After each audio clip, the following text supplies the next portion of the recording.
My name is Professor Doug Bourne. I'm Professor of Development Education, University College London, and I'm also Chair of the Academic Network of Global Education and Learning, which is an international network of over 1,100 members around the world promoting learning about global and sustainability issues.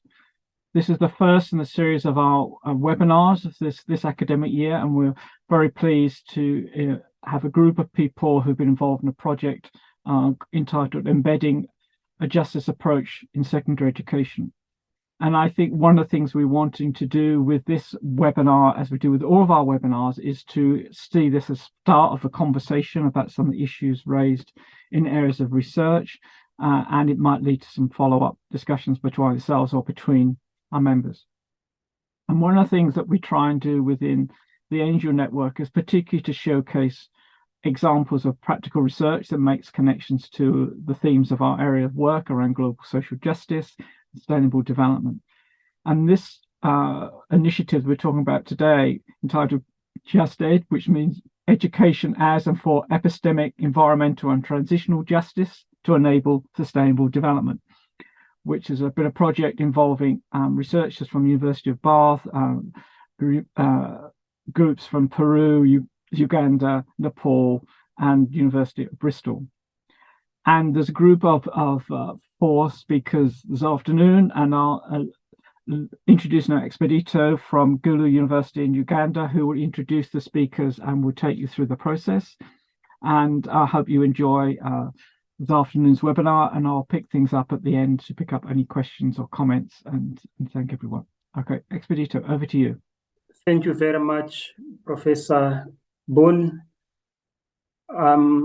Expedito Nuwategeka from Gulu University in the Department of Geography, and I'm a lecturer in the department, and in the Just Ed project I am a co-investigator. Today in this presentation we have a team of 4 of us. The 3 of us, everyone will introduce themselves, and then I take you through the program for discussion. Thank you very much. Let me call on my colleagues to introduce themselves. I will start with Tina, then we go to Nese, then we go to Lizzi. Thank you. Thank you so much. My name is Tina Aciro from Gulu University. I'm a graduate trainee at the campus, but was also a research assistant in Just Ed. I am Nese. I worked for the Just Ed project as a postdoctoral research associate for Bath University. And I mainly also focused on my research mainly focused on education for sustainable development and teacher education. Thank you. And just to add on for Nese, that she has led all of the work that we're presenting today, that she's humbly not telling you. So I'm Professor Lizzi Milligan from the University of Bath, and I was the principal investigator of the Just Ed project. Yeah, so that is the team on the project that we are presenting our findings with today. We started this journey in 2020. It is now 3 years since we worked on the Just Ed project. And Just Ed is just an abbreviation of a project on education as for epistemic, environmental, and transitional justice to enable sustainable development. This project is an international comparative study on education in the continents of Africa, Asia, and South America. We have partners from Europe, especially in UK, at the University of Bath, then University of Bristol, and in Africa we have Gulu University. In Asia, we have Tribhuvan University, and in South America, we have a Group for Analysis of Development. This study was a mixed methods research, and we brought on board both qualitative and quantitative techniques to analyze policy for education, to analyze curriculum for secondary schools, including pedagogies that are being implemented at different secondary schools. Then we also went on to study young people's experiences, both in and out of school, in their communities, and how those experiences relate to their choices in terms of analysis on how the two Sustainable Development Goals, 16 and 13, are moderated by education. Goal number 13 is the climate action, and then goal number 16 is peace, justice, and strong institutions. So our main aim was to analyze how Sustainable Development Goal 4, that is education, is moderating the achievement or not of these other two Sustainable Development Goals. So for us to focus you more into what the project has done and what the study has come up with, we shall play a video, a very short clip, and then we see how we proceed. Thank you.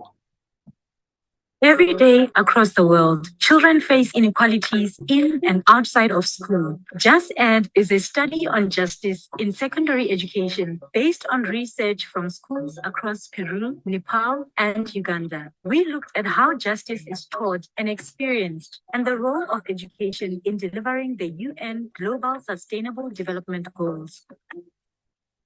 Our study found that simply having children in school is not enough to improve skills and actions for sustainable development. Pressures on teachers to cover an expansive curriculum and continued reliance on outdated pedagogies have resulted in shallow learning. This can prevent students from gaining meaningful knowledge and the analytical skills they need to evaluate the world they live in and help drive social change. Curriculums are too prescriptive, with teachers unable to make teaching materials relevant to their pupils. For example, in Peru, teaching covers indigenous people and gender equity, but teaching materials focus on the past and overlook ongoing conflicts related to cultural diversity. Students are left unable to comprehend the impacts this has on communities today. In Ugandan schools, pupils learn about the importance of tree planting for environmental protection, but 40% of learners live in households where they have to burn trees for charcoal to support their livelihoods. The failure to recognize young people's daily lives is an injustice. It can leave students feeling confused and unable to take positive actions for the Sustainable Development Goals. Schools are providing a basic understanding of what justice and fairness are, but aren't helping learners understand how power and wealth are limited to the few and why this reinforces ongoing inequality, climate change, and injustices. We also looked at the way language creates injustice in classrooms. Many schools teach in English as it is seen as a global language, but not all learners have a good enough grasp of English to learn effectively, meaning they fall behind, which can lead to a poorer standard of living due to low self-esteem and missed opportunities. Based on our research, we have developed a framework for a justice approach to education. At its center, this framework emphasizes redistribution, recognition, and representation. Each of these dimensions of children's experiences of education contribute to justice, including environmental justice, epistemic justice, and transitional justice. A justice approach to redistribution means ensuring fair and equal access to safe and non-discriminatory schools. A justice approach to recognition means recognizing the diversity of children's lives and the places where they are from. A justice approach to representation means that the curriculum includes diverse representations of children and that all children have equal opportunities to contribute their stories and experiences in producing knowledge for learning. The role of policymakers is vital now more than ever. We cannot meet the Sustainable Development Goals unless we prioritize justice in education, because when everyone experiences a comprehensive education that is fair and relevant to them, we can all play a valuable part in achieving the world's sustainability goals.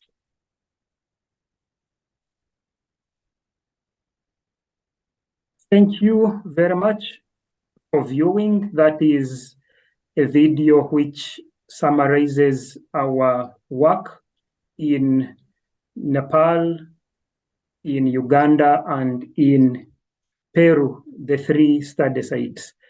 To take us into the context of the presentation, we shall have first an overview of the justice approach to education, which we have proposed. Then we discuss the key concepts of environmental, epistemic, and transitional justice. Then we shall move into a presentation on the practical guide for teachers in how to embed a justice approach in their teaching practice.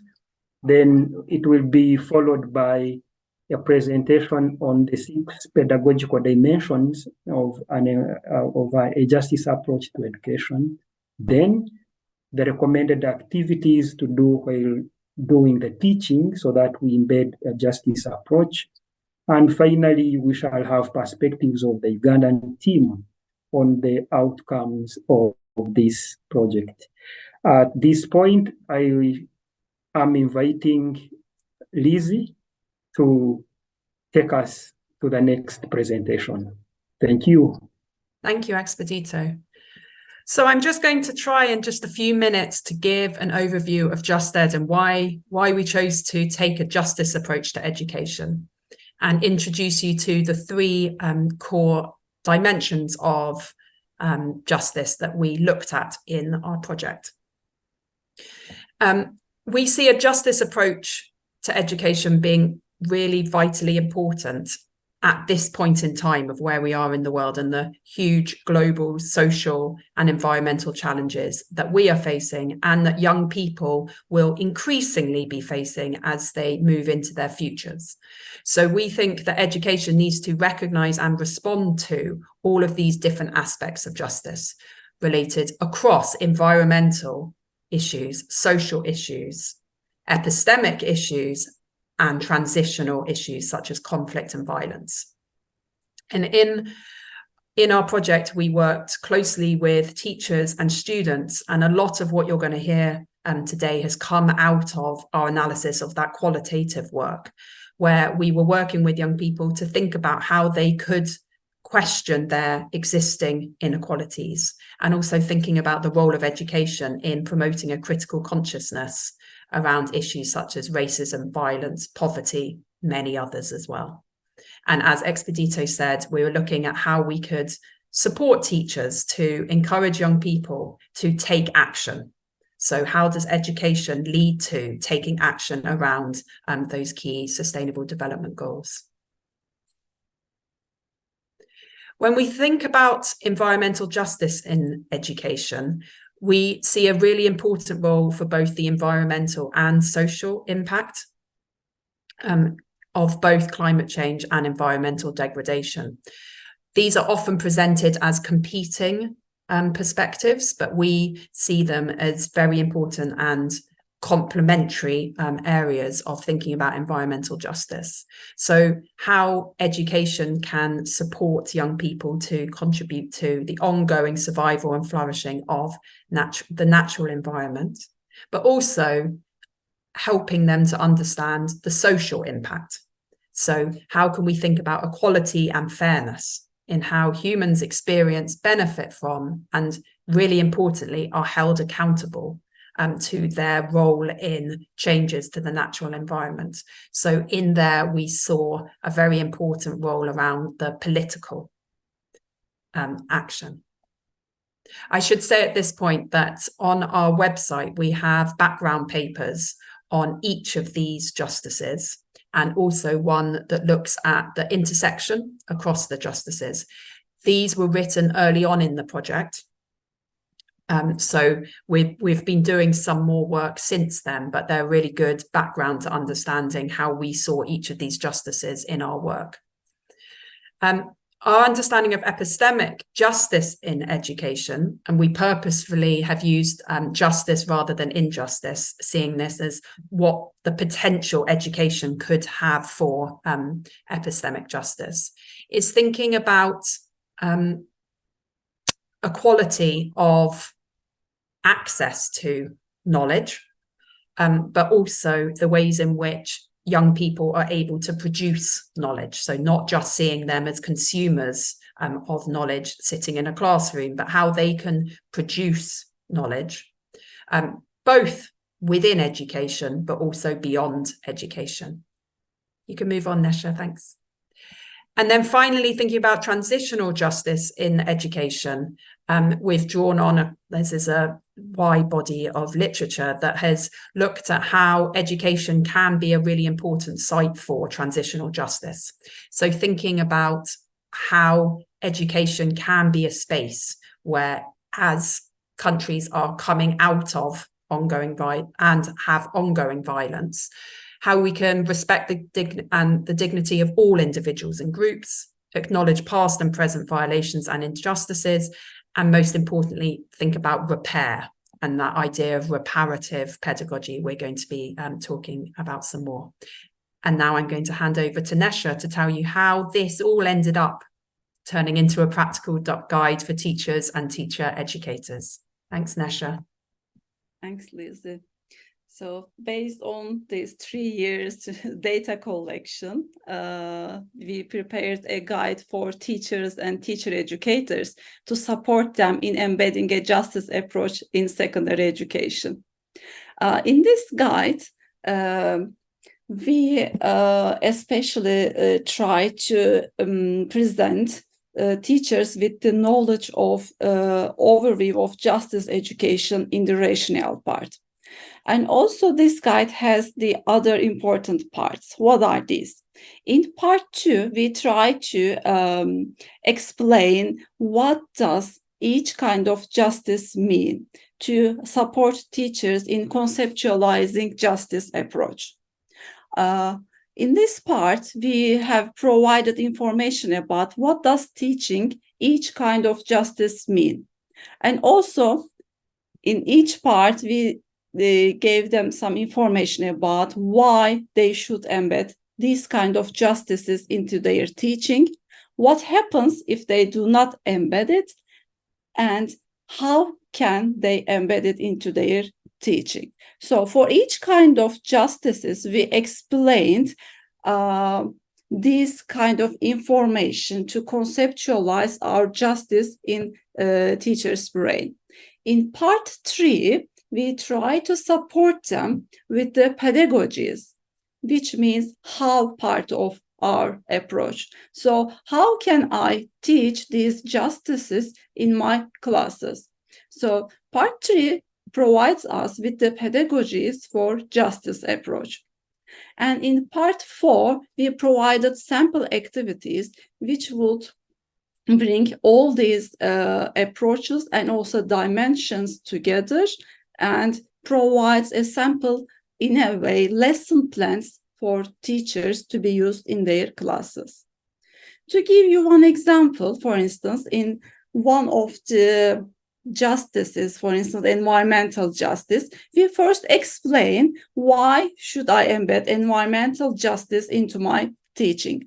In this part, we give you the reasons and just choose one of them, for instance, to comprehend the inseparable interconnections between power, wealth, and inequalities in relation to environmental degradation and the way societies respond to climate crisis. So, in the second part, we explain what happens if I do not embed an environmental justice approach into my teaching. Here, just choose one of the examples. For instance, what happens if they don't do it? Students might have difficulties in developing a systemic understanding of environmental issues, and they only focus on individual actions rather than considering it as collective community actions, and they may carry the burden of protecting the environment, planting the trees or recycling without being aware of the power of collective community action. So if you would like to integrate environmental justice into your teaching, what you should do. In the other part, we give you some examples. For instance, you can integrate environmental rights focusing on both human well-being, such as their right to live in healthy natural environments, and the inherent rights of nature, such as animals and forests, and indicate the shared existence of human and nature. So if you can conceptualize all these three types of justices, just like the epistemic and also transitional justice, then we will provide you with the 6 dimensions of justice approach to education. So as part of our research data, we proposed 6 dimensions of justice approach. And in this guide, we provided the teachers with the examples of how they can use them in their teaching. With critical pedagogy of place, they will know that they need to integrate children's lived experiences into their classes. Using interdisciplinary learning, they may bring diverse disciplines to consider diverse impacts of environmental, epistemic, and transitional injustice issues. They can provide critical thinking activities to give critical reflection of how knowledge is produced or consumed.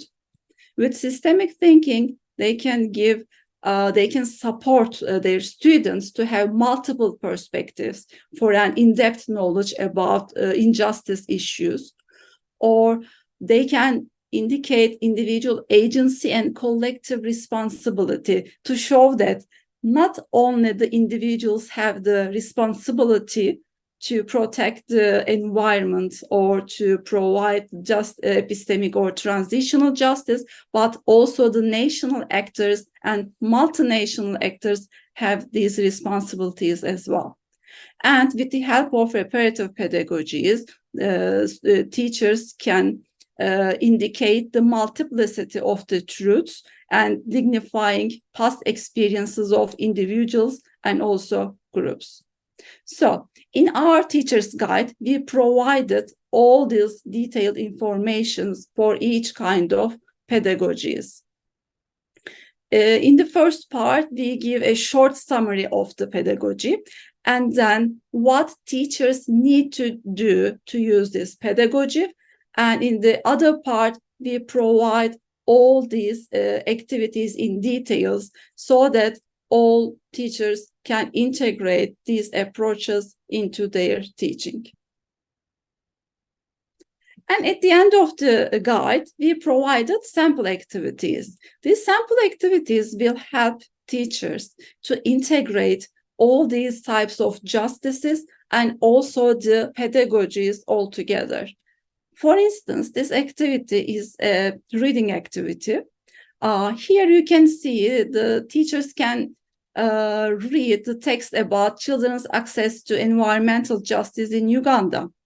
And by using this text, they can use while or post-reading activities by using critical pedagogy of place or systemic thinking or interdisciplinary thinking.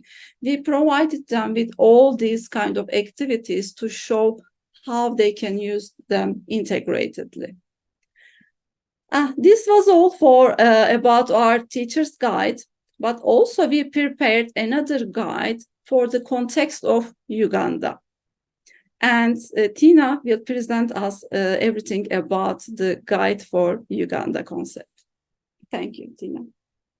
Thank you so much, Nese.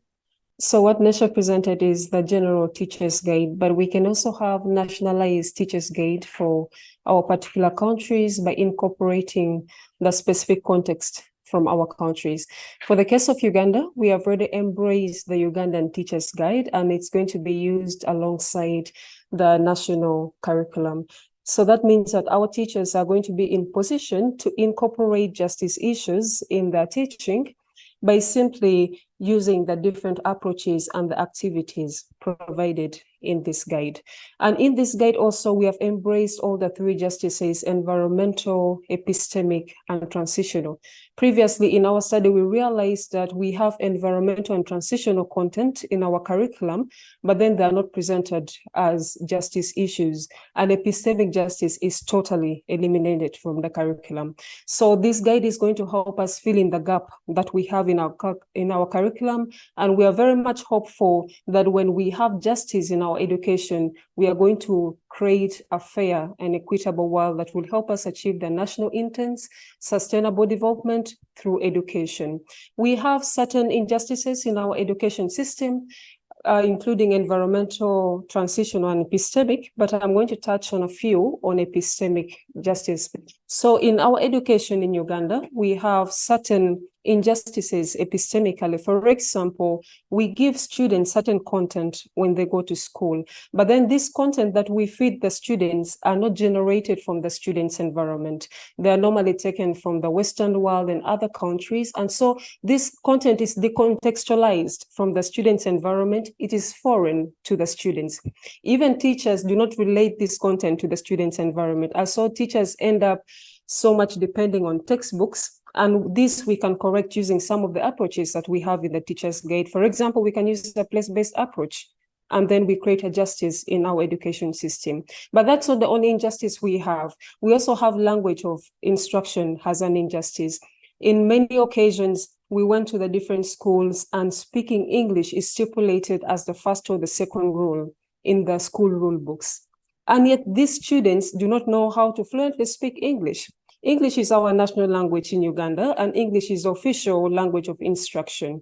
So most schools force students to speak in English because all the teaching and learning materials that we find in our secondary schools are written in English, except for certain languages, language subjects, such as French, Chinese, and Kiswahili. The rest of it are written in English. And that means that for a student to comprehend a certain content, this student ought to be eloquent in English. And therefore, teachers force students to speak in English. When they fail to do that, they're given punishments such as wearing bonds around their necks.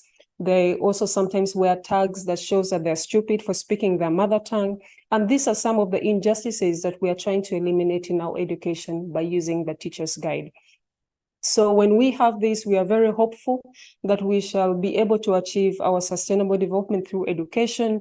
We shall also create a ground where we have fair and equal opportunities for learners to contribute and also consume knowledge, because we do not have to sideline some learners from contributing to knowledge or consuming knowledge simply because they do not understand the language. So this is what the Teacher's Guide is going to help us with in Uganda. Thank you. Yeah, thank you very much, Ina. And yeah, we have done this for 3 years, like I told you. And what is coming up in the context of Uganda is the National Curriculum Development Center, which is a body that is responsible for controlling all the curricula for the country, from primary schools to secondary schools and teacher training institutions, got interested in our work, and they have embarked on a process of accrediting this teacher training guide that is adapted to the Ugandan situation. And for us as Just Ed project, this is a very good thing since it is going to be a national book of instruction for learners at the country level, because the National Curriculum Development Center is the only authorized national agency that controls the curriculum of the country. Yeah, and finally, this work has been a product of research teams spread across the 3 continents, like I said at the beginning, and some of our research team members are not with us today. We have a team of researchers from the Tribhuvan University who are not with us today. We have a team of researchers from GRED in Peru. We have a team from University of Bristol. We have teams from the University of Bath. And of course, we have some other members of the team from Gulu University who are not joining us today in this discussion. So whatever is coming out of our discussion today is a product of that multiplicity of an international comparative team.